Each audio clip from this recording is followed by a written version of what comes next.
Ever get the feeling you've been cheated? As the poster boy for Marxism, let's take a closer look at this revolutionary idol, who turns out to be a real dick. Like most heroes from the Marxist movement, this famed revolutionary came from a privileged background. How would modern-day revolutionaries view this man? After the victorious Cuban Revolution in '59, he said, "We're going to do for blacks exactly what blacks did for the revolution," by which I mean nothing. During his first journey through Latin America, he wrote that Africans had maintained their racial purity because of their lack of affinity with bathing, an ironic statement given his notoriously poor personal hygiene. He considered Europeans superior because they had a tradition of working and saving. Almeida Bosca was a black Cuban and the original commander with the insurgent forces in Cuban Revolution. Ernesto disrespected him by calling him El Negrito, which meant the little black boy. Not what we would consider politically correct today. If they're toppling statues of Lincoln now, maybe it's time to burn some of those trendy student t-shirts. One note from the director, he really wants you to pronounce it Unterpanzi. Really give it everything. Okay. Here we go. Put my Unterpanzi. Sorry, I'll do that again. Put my Unterpanzi. He was a notorious homophobe. He campaigned to have gay people placed in prisons, and when they were interned, they were treated worse than the rest of the prisoners. According to one inmate, gays were treated like beasts, and they were the last to be allowed to come out for meals. Under Castro and Ernesto, concentration camps were created and filled with homosexuals and anyone else accused of crimes against the revolution. One of the reasons why gay men were placed in the camps is because they were deemed unfit to serve in the mandatory military. Ernesto referred to these groups of people as scum. A significant number of prisoners never returned, as they were beaten, tortured, raped, and murdered. In his writings, it's clear that Ernesto showed the same contempt for women as he did for blacks and homosexuals. He referred to a young girl he had sex with in Costa Rica as a whore. It is amazing that he had success with women given his poor personal hygiene. He was nicknamed Chancho, pig, by schoolmates because of his refusal to bathe. While in Bolivia, he wrote that he didn't shower for 6 months.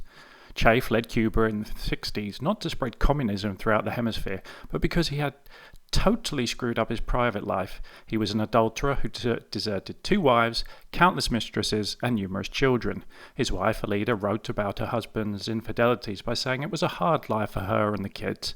He was no father to his children, and he had no issues abandoning them or his wives. Considering how much he looked down on women, he didn't have a problem being supported by them.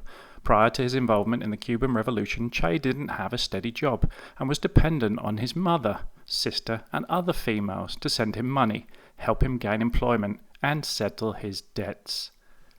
That boy is a P-I-G pig.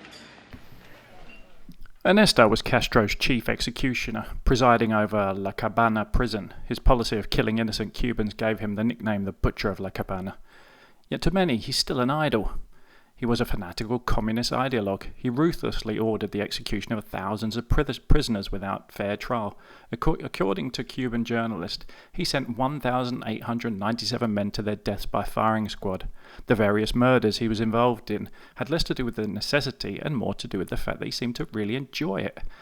Ernesto mastered the art of murder. While many of the executions he ordered were members of the former regime, he didn't hesitate to kill just about anyone who got in his way. Journalists, businessmen, and former colleagues who didn't agree with him were all executed on his orders. The last person to question him said that during his final talk he admitted to a couple of thousand executions, but he shrugged them off as all being of imperialist spies and CIA agents. Ernesto often shot victims, but we have no idea how many people he murdered himself. He oversaw executions, and in cases where someone survived the firing squad, he would walk up to them and shoot the person in the head. It is likely that he killed well over 100. His justification was they were enemies of the state.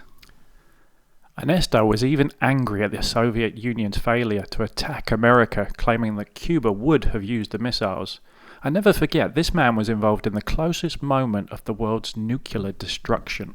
Although life in Cuba was bad, the notion that life improved after Batista is a complete myth. The economy got worse after the revolution. For example, industrial and agricultural wages rose significantly in the 50s and were not far behind wages in Europe. Workers were protected by 8-hour workdays, they were entitled to a month's annual leave, and mothers were given 6 weeks off before and after childbirth.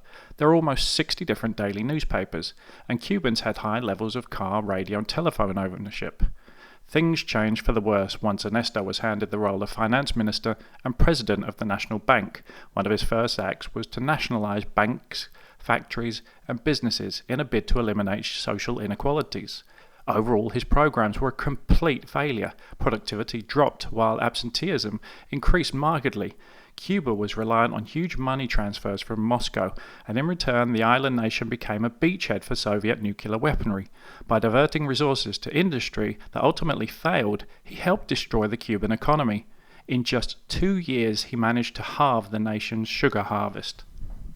Ernesto's military reputation appears to be built solely on one impressive win during the Cuban Revolution. Ernesto was involved in a number of guerrilla warfare attempts after the Cuban Revolution, each of which was an utter failure. His 2 high-profile failures occurred in the Congo and Bolivia. He also failed in attempts to start revolutions in Panama, Haiti, Dominican Republic, and Nicaragua. He even tried to start a revolution in Argentina. Ernesto derived pleasure in killing and torturing animals, something that has been confirmed by his own cousin. While fighting in Cuba, he found a sick puppy and looked after it. He said that he loved the puppy. Later, while hiding from Batista's men, the puppy started whimpering. So Ernesto broke the puppy's neck. He sounds like a villain from a John Wick movie. I heard you struck my son. Yes, sir, I did. May I ask why? Yeah, well, because he stole John Wick's car, sir, and killed his dog.